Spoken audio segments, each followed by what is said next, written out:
શાકભાજીનું વાવેતર કરતા ખેડૂતો માટે 60,000 રૂપિયાની સહાય મળે છે। હા ખેડૂત મિત્રો, શાકભાજી પાકોનું જે ખેડૂત મિત્રો વાવેતર કરે છે તેવા ખેડૂત મિત્રોને 60,000 રૂપિયાની ગુજરાત સરકાર તરફથી સહાય મળવા પાત્ર છે।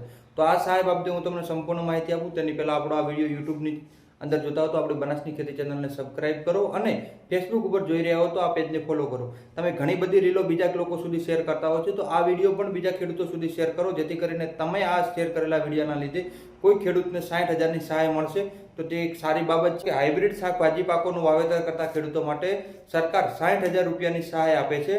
સામાન્ય વિસ્તાર માટે ખર્ચના 40% અને અનુસૂચિત વિસ્તાર માટે ખર્ચના 50%ની સહાય મળે છે। મહત્તમ 2 હેક્ટર એટલે કે ખેડૂતો માટે 2 હેક્ટરની અંદર 1,20,000 જેટલી સહાય મેળવી શકે છે। તો ખેડૂત મિત્રો, આ વિડીયો વધુમાં વધુ ખેડૂતો સુધી શેર કરો અને આવી જ આ ખેડૂતની યોજનાઓ વિશેની માહિતી મેળવવા માટે અમારી આ યુટ્યુબ ચેનલ બનાસની ખેતી ચેનલને સબસ્ક્રાઇબ કરો।